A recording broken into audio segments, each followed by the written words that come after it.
J'espère qu'il y aura pas mal de monde pour voir ce qu'on a créé. Je suis intriguée par ce que les autres ont fait.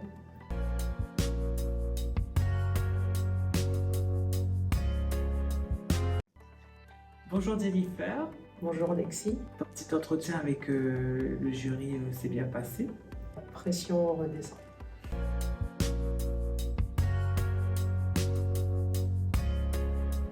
J'ai tenu mon atelier 2015 jusqu'à 2021 et j'ai hâte de recommencer à ne vivre que de création dès que possible.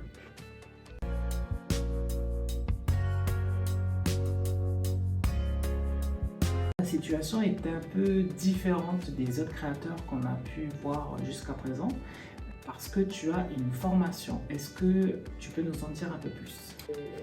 Une fois que j'ai fini mon lycée, je suis inscrite dans un programme à laboratoire de langue pour améliorer mon anglais. J'ai envoyé mon dossier à plusieurs universités néo-zélandaises qui font des programmes de stylisme, d'art design. J'ai été pris dans deux d'entre eux. Il y avait AUT et Wycliffe College of Art and Design. Et j'ai préféré aller à Wycliffe College of Art and Design parce qu'ils sont vraiment plus axés sur l'art que sur la méthode. Je suis sortie du lycée et que j'ai cherché à aller faire mes études.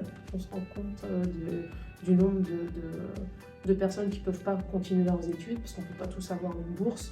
Moi, en faisant mes études en Nouvelle-Zélande, je ne pouvais pas bénéficier de bourse. Donc si, c'est quand même un privilège. Ma mère avait l'argent qu'il fallait pour m'envoyer faire des études en Nouvelle-Zélande. Elle a préféré la Nouvelle-Zélande parce que c'est pas loin. Si elle devait venir m'aider, elle était juste à côté. Tout le monde n'a pas cette chance.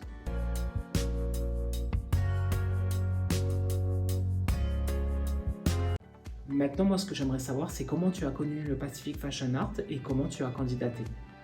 Grâce aux précédents événements de mode, autant la Lumia Fashion Week et l'organisation des Miss, je connaissais déjà Priscilla, qui est la directrice artistique de Art et Preciosa, qui organise le Pacific Fashion Art.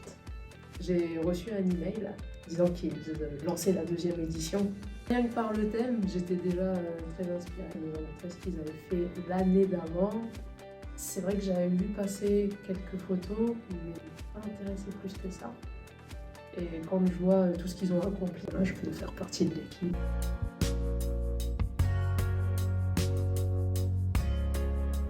J'ai été sélectionnée. En décembre, on nous a invités à une réunion.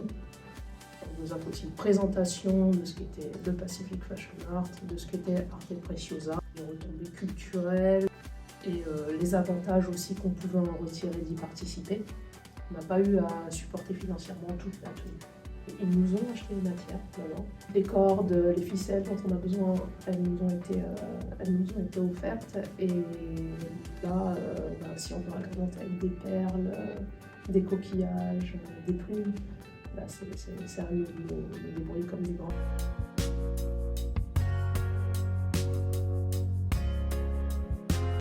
Est-ce que tu as rencontré des difficultés, notamment pour créer, avec le cahier des charges pour créer la tenue? Les difficultés que j'ai rencontrées, ça a été d'abord le thème. J'ai fait un premier dessin, c'est sur le drapeau maori. Après, je dirais pour les matières.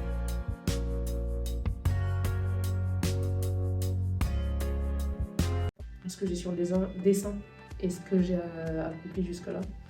Donc, pas mal de choses. J'ai très hâte de finir cette tenue, de la montrer.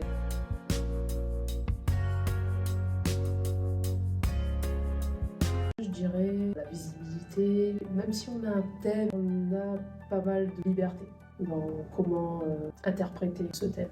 Ça, j'apprécie en tant que créateur. C'est pour ça que j'ai rejoint les créateurs d'Art et Preciosa.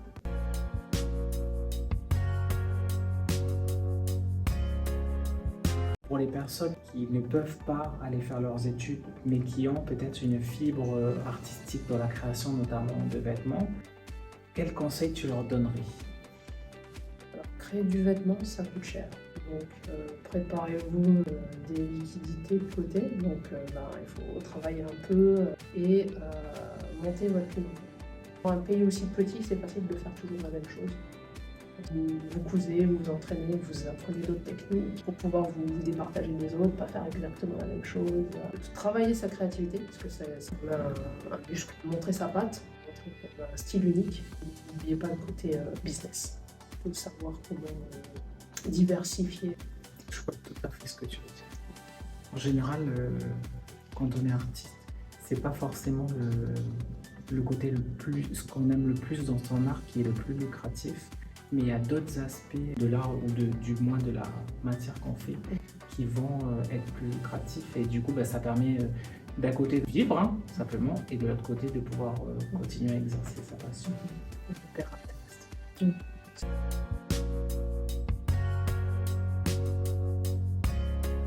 Nous, on va se donner rendez-vous au mois de septembre. J'espère qu'il y aura pas mal de monde pour voir ce qu'on a créé. Je suis intriguée par ce que les autres ont fait. Ça nous viendra de soutenir avec les autres créateurs. Merci beaucoup d'avoir été avec nous et on se dit au mois de septembre. À bientôt. À bientôt.